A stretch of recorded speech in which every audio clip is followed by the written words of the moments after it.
विजया एकादशी की कथा। जब श्री रामचंद्र जी ने वनवास के समय लक्ष्मण तथा सीता जी सहित पंचवटी में निवास किया, तब वहां पे रावण सीता जी का हरण कर ले गया।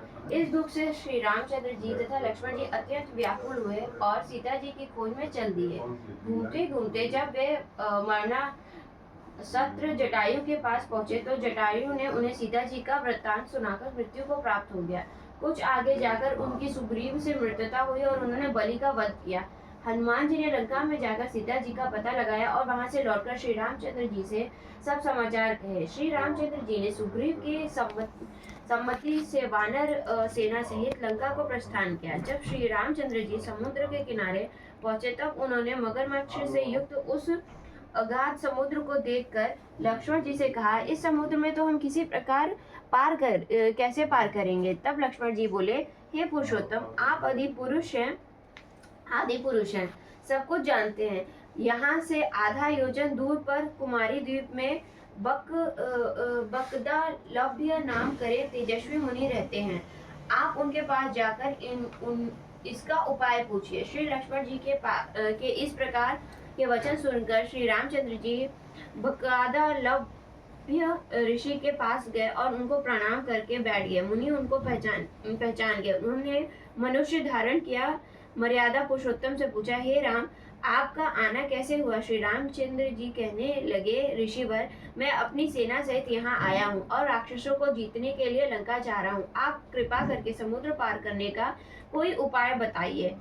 बकादालभ्य ऋषि बोले, हे राम, फागुन मास के कृष्ण पक्ष की एकादशी का व्रत करने से निश्चय ही आपकी विजय होगी। साथ ही आप समुद्र भी अवश्य पार कर लेंगे। इसके लिए आप दशमी के दिन स्वर्ण, चांदी, तांबे या मिट्टी का एक घड़ा बनाएं। उस घड़े को जल से भरकर तथा पल्लव रख वेदिका पर स्थापित करें। उस घड़े के नीचे 7 अनाज मिले हुए हों आदि ऊपर से जौ रखे। इस प्रकार श्री नारायण भगवान की स्वर्ण मूर्ति स्थापित करें।